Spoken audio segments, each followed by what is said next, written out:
지내시기를 바랍니다. 지난주에 여러분들에게 우스갯소리 하나 해드리면서 먹는 게 어떤 거라고요? 남는 거다. 잘 드신 것 같아요 보니까. 네. 저도 먹다 보니까 남는 게 면역도 남는데 살도 남더라고요. 그래서 좀 몇 킬로 불어난 그런 살들을 좀 그건 좀 남기면 안 되겠다 싶어서 좀 걸을까 그런 생각에 교회를 좀 걷기도 하고 또 저희 집까지 가는 길도 걷기도 했어요. 저희 집으로 가는 길은 뭐 도로로 가도 되지만 교회 뒤편으로 난 그 망월천인가요? 그 길을 따라서 쭉 걸어가다 보면은 그 산책로 가장 끝에 저희 집이 라인이 있거든요. 그래서 그렇게 한두 번 정도 걸어갔던 적이 있어요. 어느 날 교회 뒤편 산책로를 따라서 가다가 보니까 좀 그나마 좀 큰 호수인가요? 작은 강인가요? 호수라고 불러야 돼요? 강이라고 불러야 돼요? 그 호수에 있는 벤치에 앉아서 호수 구경도 하고 사람들 구경을 하다가 저희 어머니랑 전화 통화를 했어요. 어머니랑 통화를 하면은 늘 하는 이야기가 비슷해요.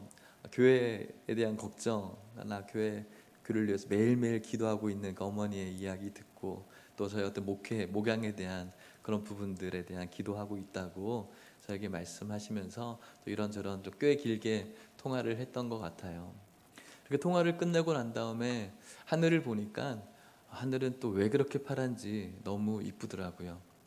그러다가 앞에 있는 그 호수인지 조그만 강인지 그것들을 계속 우두커니 바라보는데 왠지 모르게 괜시리 눈물이 또르르 떨어지더라고요. 그렇게 왜 이렇게 눈물이 나는 걸까 나도 잘 모르겠다 싶은데 뭐 이런저런 복잡한 그런 사연들이 제 마음속에 계속 뭔가 응어리져 있는 요즘인 것 같아요.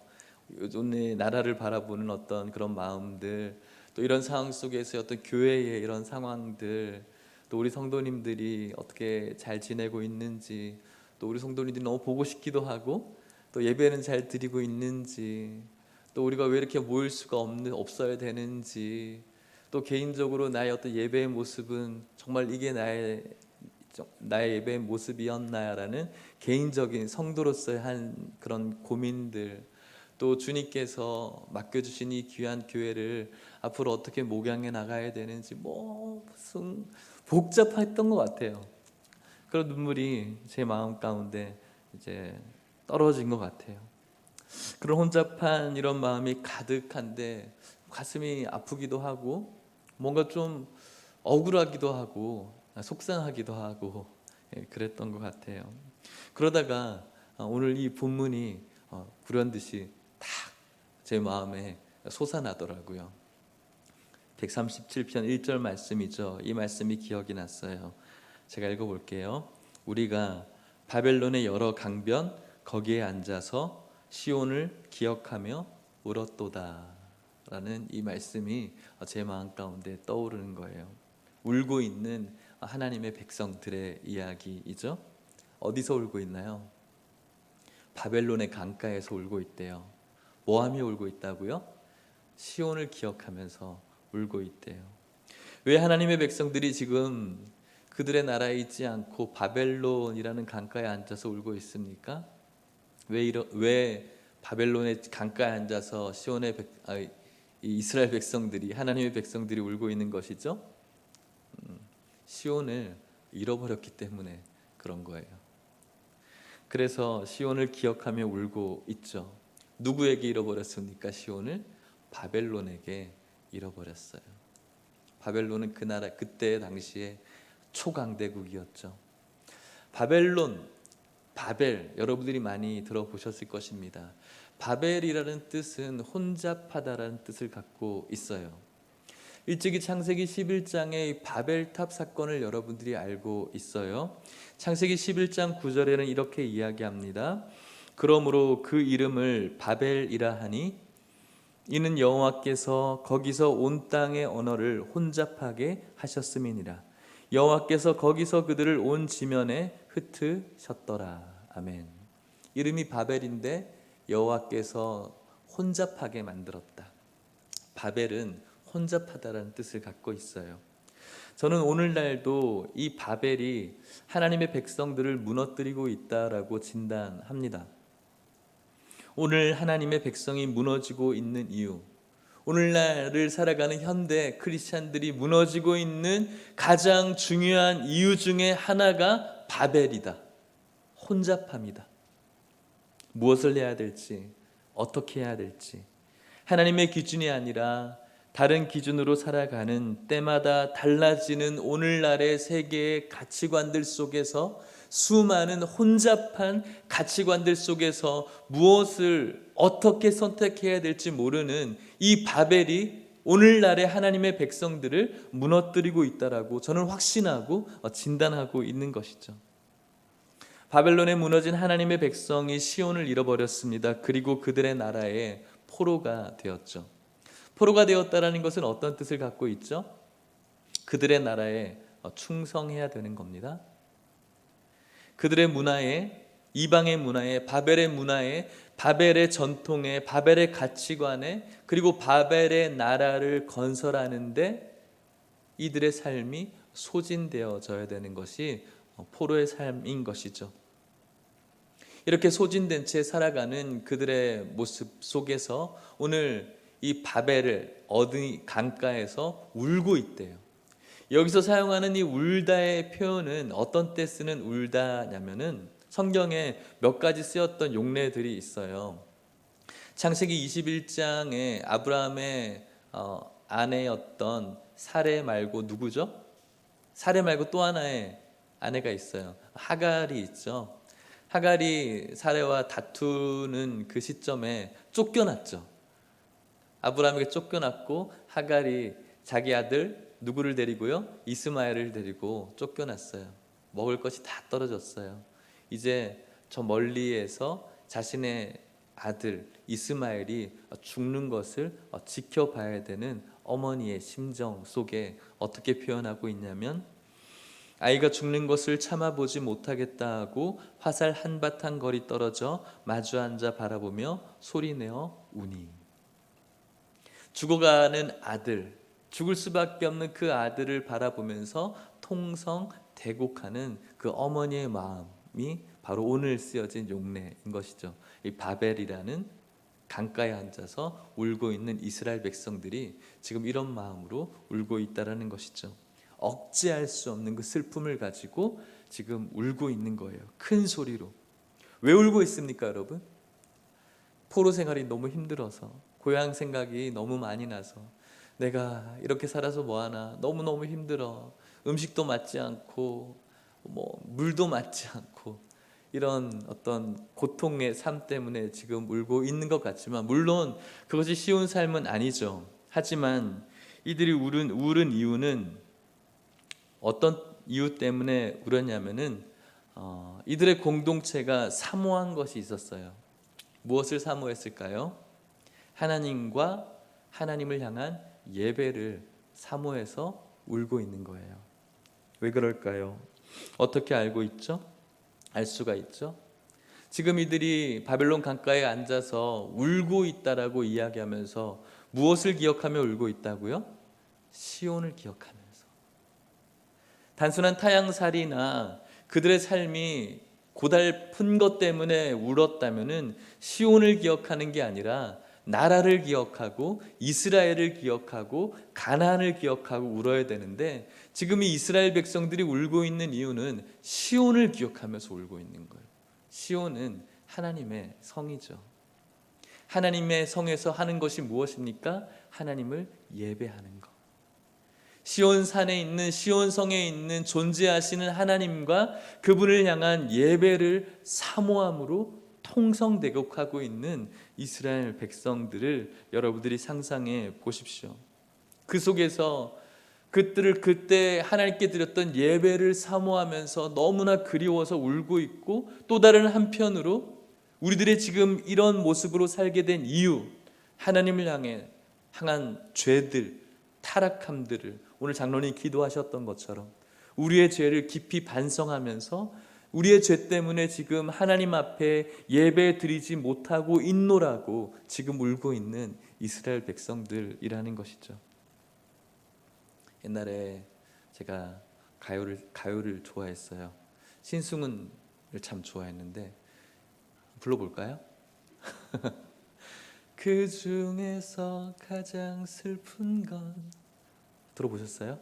네.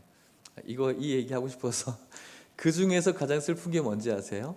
이들이 가지고 있었던 것 중에서 더 슬펐던 것이 있었어요. 뭘까요? 시편 137편 2절 말씀인데요. 그 중에 버드나무에 우리가 우리의 수금을 걸었나니라고 하고 있어요. 버드나무에 그들이 가지고 있는 수금을 걸어놨대요. 바벨론 강가에 있는 버드나무에 그들이 가지고 있는 수금을 걸어놨대요. 수금이 뭐죠, 여러분? 악기예요. 기타와 같은 현악기죠. 그 악기는 뭐 할 때 쓰는 겁니까? 하나님께 예배 드릴 때 쓰는 악기죠. 근데 그 악기를 누구의 손으로? 그들의 손으로 버드나무에 걸어놨대요. 걸어놨다는 의미가 여러분 어떤 의미가 있을까요? 여러분들이 집에 들어가서 여러분들이 입었던 옷을 옷걸이에 거는 것도 걸어놓았다라는 의미지만, 여기서 걸어놓았다라는 의미는 허공에 매달려 있다라는 의미를 갖고 있어요. 허공에 매달리신 분을 혹시 여러분들 아시나요? 성경에서 누가 매달렸죠?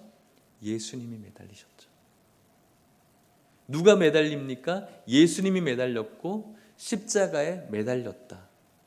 세상의 이야기로는 처형당했다라는 거예요. 그들이 가지고 있었던 하나님을 향해 예배 드렸던 도구 수금을 버드나무에 걸어 놓았다라는 것은 그들의 손으로 하나님을 예배하는 그 예배의 악기를 교수형시켰다라는 거예요. 죽여버렸다라는 것이죠. 그게 더 슬픈 거예요. 왜 교수형시켰습니까? 그들의 손으로 하나님을 찬양하는 악기를 왜 교수형시켰을까요? 3절 말씀엔 이렇게 이야기합니다. 이는 우리를 사로잡은 자가 거기서 우리에게 노래를 청하며 우리를 황폐하게 한 자가 기쁨을 청하고 자기들을 위하여 시온의 노래 중 하나를 노래하라 함이로다. 아멘. 왜요?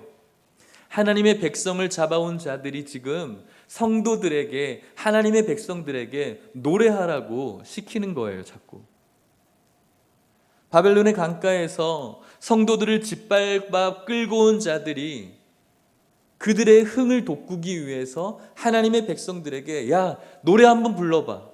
너희들 그때 예루살렘 성에서 불렀던 노래, 하나님을 노래했던 너희들 노래 있잖아. 우리 한번 들어보자. 한번 불러줘 라고 이야기하는 거예요. 어떤 태도일까요? 정말 우리 하나님, 너무나 귀한 하나님 알고 있는데 한번 노래 한번 불러줘. 이런 틀까요? 그렇지 않아요. 하나님을 멸시하고 하나님의 백성을 조롱하면서 너희들 노래 잘 부르잖아. 노래 한번 불러봐.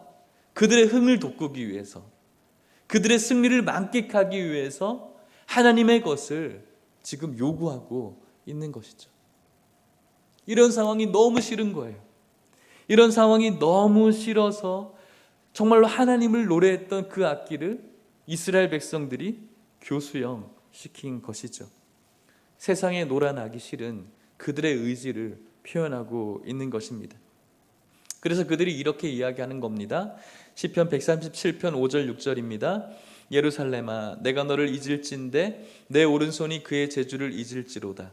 내가 예루살렘을 기억하지 아니하거나 내가 가장 즐거워하는 것보다 더 즐거워하지 아니할진대 내 혀가 내 입천장에 붙을지로다. 무슨 말입니까? 내가 너를 잊었다면 나는 나의 재주를 쓰지 않겠다.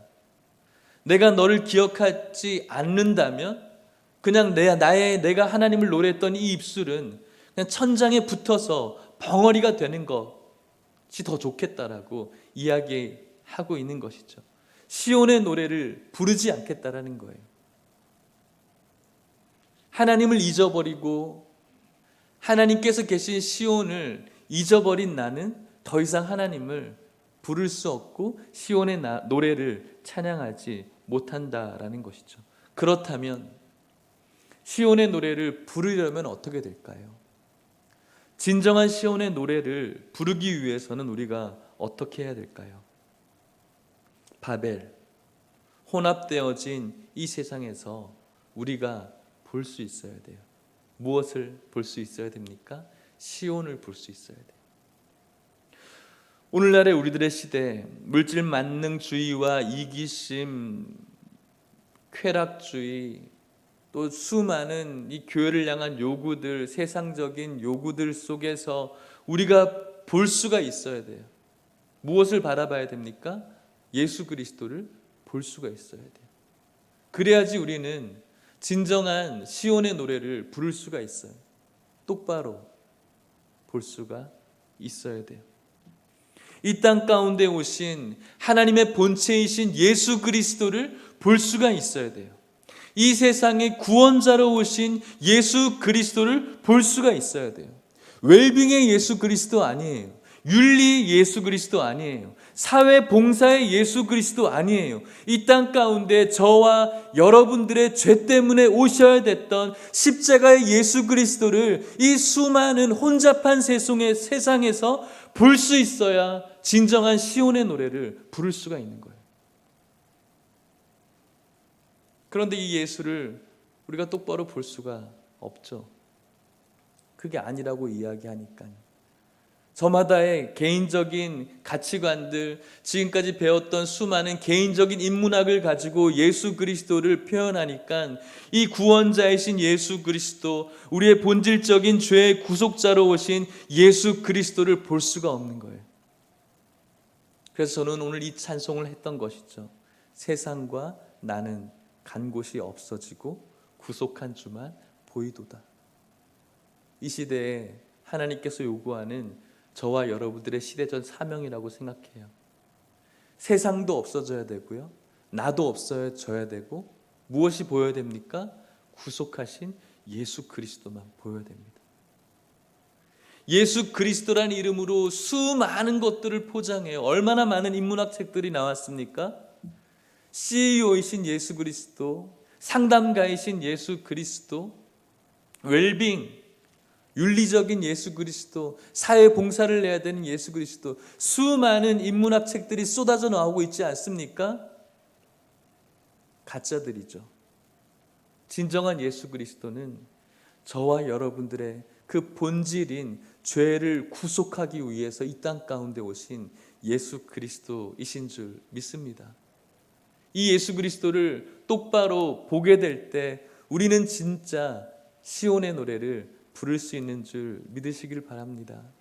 사랑하는 성도 여러분, 저와 여러분들이 이 땅 가운데 세상이 요구하는 그 요구의 입맛대로 여러분들이 가지고 있는 하나님의 것을 가지고 노래하는 그런 굴욕이 없기를 주님의 이름으로 축복합니다.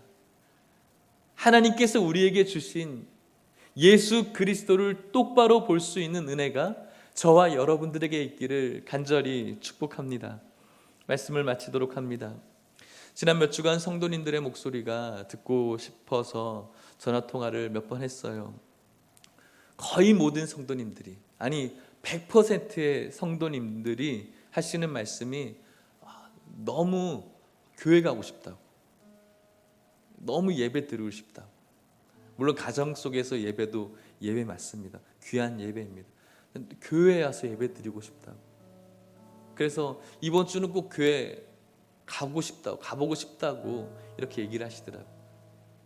거의라는 말을 쓰지만 100% 그렇게 얘기를 하시더라고요.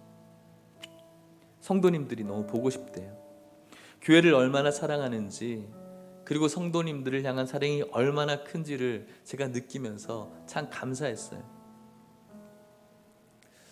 반면에 SNS에 신학자들이나 목사들이 이 시대의 교회를 위한다고 하는 이런 말 저런 말을 들을 때는 얼마나 가슴이 답답한지 고구마를 몇 개를 막 입에 쑤셔 넣는 그런 기분이 들어요. 슬프기도 하고. 그러던 찰나에 어떤 성도님이 저한테 문자 하나를 보내셨어요. 짧아요. 목사님 힘내세요. 모든 그 답답함이 쑥 내려가는 느낌이었어요. 아무 말 필요 없어요. 이런 저런 말 필요 없어요. 이 시대의 저와 여러분들에게, 그냥 저에게 힘내세요. 이거 한마디면 되거든요. 그런데 우리는 수많은 내가 맞니 저거 맞니 그것 때문에 너무 많이 싸우고 있고 상처 주고 있는 것 같아요. 나에게 그리고 여러분들에게 눈물을 주는 이 시기는 또한 지나갈 줄 믿습니다. 이 시기가 지나고 나면 서로 물고 뜯은 그런 상처가 남지 않기를 바랍니다. 이 시기가 지나고 나면 세상이 교회에게 바라는 요구는 더 많아질 것입니다. 말씀이 우리에게 요구하는 것과 부딪히는 때가 이미 왔고 더 많아질 거예요. 그때는 어떻게 하시겠습니까? 그들의 흥을 위해 하나님을 위한 것들을 저와 여러분들에게 요구할 날이 이미 왔고 앞으로 더 크게 올 텐데 그때는 어떻게 하시겠습니까? 너무 쉽게 우리의 수금을 그들을 위해 키진 않을까 염려가 됩니다. 그렇다고 우리가 너무나 실패감으로 좌절감으로 있을 필요는 없을 것 같아요. 하나님께서 하나님의 날은 분명히 올 것이라고. 시편 137편 8절에 멸망할 딸 바벨론아 네가 우리에게 행한 대로 너에게 갚는 자가 복이 있으리로다. 결국 바벨론도 망하게 될 것이기 때문에 그렇습니다. 사랑하는 성도 여러분, 저와 여러분들이 진짜 시온의 노래를 부르는 성도가 되었으면 좋겠습니다. 그렇게 하기 위해서는 딱 한 가지, 예수님을 똑바로 볼 수 있어야 돼요. 바벨, 혼잡함. 얼마나 혼잡합니까? 핸드폰 보기도 싫어요. 요즘 인터넷 보는 게 너무나 혼잡해요. 이 혼잡함 속에 우리는 똑바로 봐야 돼요. 누구를요? 예수 그리스도를. 이게 예수야, 저게 예수야, 이런 게 예수가 하는 일이야, 저런 게 예수가 하는 일이야. 다 필요 없어요. 우리의 죄, 나를 구원하시기를 위해서 이 땅 가운데 오신 예수 그리스도, 그 예수 그리스도를 똑바로 볼 수 있으면 좋겠습니다. 그래서 저는 이번 한 주 똑바로 보고 싶어요. 이 찬양이 계속해서 제 입에 맴돌았어요. 중학교 때 배웠던 찬양인데 그때는 이게 의미를 몰랐어요. 이 찬양의 의미를, 요즘 이 찬양의 의미가 너무 깊어요. 그때는 송명희 시인이 몸이 불편하니까 그냥 불편하니까 똑바로 볼 수 없는 어떠한 장애인의 그런 마음으로 이렇게 노래했나 보다, 어떤 1차원적인 생각이었는데 너무 깊은 의미가 있는 것 같아요. 예수님을 똑바로 본다라는 것이 너무 힘든 시기에 살고 있어서 더 깊은 찬양 같아요. 세상이 그렇게 보지 말라고 요구하는 이 시기에 너무 깊은 찬양 같아요. 우리 이 찬양 같이 하고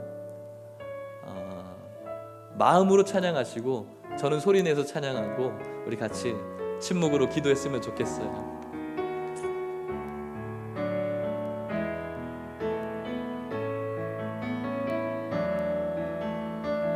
똑바로 보고 싶어요 주님, 온전한 눈짓으로 똑바로 보고 싶어요 주님, 곁눈질 하긴 싫어요. 하지만 내 모습은 온전치 않아. 세상이 보는 눈은 마치 날 죄인처럼 멀리하며 외면을 하네요. 주님, 이 낮은 자를 통하여 어디 어디에 쓰시려고 이렇게 초라한 모습으로 만들어 놓으셨나요? 당신께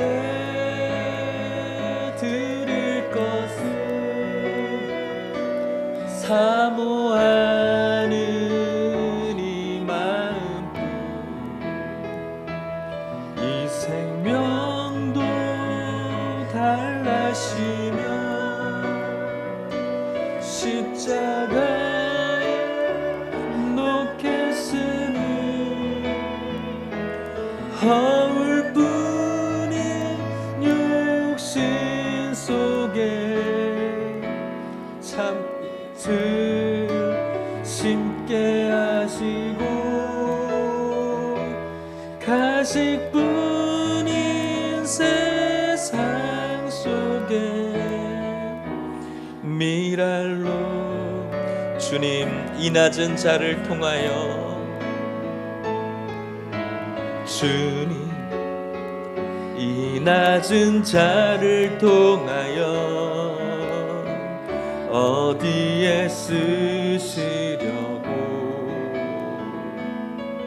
이렇게 초라한 모습으로 만들어 놓으셨나요? 당신께 드릴 것은 사모하는 이 마음뿐. 이 생명도 달라시며 십자가에 놓겠으니 허울뿐인 육신 속에 참빛을 심게 하시고 가식뿐인 세상 속 미랄로 썩게 하소서. 우리 짧게 침묵으로 마음으로 기도했으면 좋겠어요. 세상이 여러분들을 향해서 세상의 입맛대로 하나님의 것을 여러분들에게 요구할 때가 이미 왔고 앞으로 오게 될 것입니다. 어떻게 하시겠습니까? 그때는 그들의 흥을 위해서 하나님의 것을 그들에게 주시겠습니까? 똑바로 봐야 됩니다. 예수 그리스도를 똑바로 보셔야 됩니다. 세상이 만들어내는 수많은 좋은 것, 굿한 것에 대한 예수 보지 마시고 십자가에 죽으신 죄 때문에 이 땅 가운데 오신 예수 그리스도를 똑바로 보셔야 됩니다. 마치 날 죄인처럼 멀리하며 세상은 우리를 외면하게 됩니다. 이 낮은 자를 어디에 쓰시려고 이렇게 초라한 모습으로 세상에 내어놨는지 답답하지만 그래도 우리의 마음을 하나님 앞에 드리겠노라고 우리 고백합시다. 십자가 예수 그리스도 바라보면서 이 생명도 달라시면 십자가에 놓겠으니 진정한 우리의 고백이 되기를 바라보며 진짜 시온의 노래를 이 땅 가운데 부르며 진짜 시온의 노래를 하나님의 나라에 부를 날을 소망하면서 우리 같이 잠잠하게 기도하시겠습니다. 기도하겠습니다. 하나님 아버지 기도합니다. 시온의 노래를 부르기를 원합니다. 시온의 노래를 부르기를 원합니다. 주님 붙잡아 주시고 인도하여 주시옵소서. 하나님 아버지 똑바로 보게 하여 주시옵소서. 예수 그리스도 우리의 죄 때문에 오신 예수 그리스도를 볼 수 있게 하여 주시옵소서. 축복하여 주시옵시고 인도하여 주시옵소서. 붙잡아 주옵소서. 참 좋으신 하나님 아버지, 좋으신 하나님 아버지, 오늘 날의 이 시기도 하나님께서 저희들에게 주셨음을 기억하게 하여 주시옵소서. 참 신앙생활하기 편했습니다. 아무것도 아닌 것 같았습니다. 하지만 신앙생활하기 참 어렵다라는 사실을 다시 한번 깨닫습니다. 하나님 아버지, 이 시기 저희들 예수 그리스도 똑바로 보는 시기가 되어지게 하여 주시옵소서. 우리의 삶 속에서 진짜 시온의 노래를 부르게 하여 주시옵소서. 하나님 나라에서 부를 시온의 노래를 이 땅 가운데서 부르는 이곳에 있는 모든 성도님들 될 수 있도록 축복하여 주시옵소서.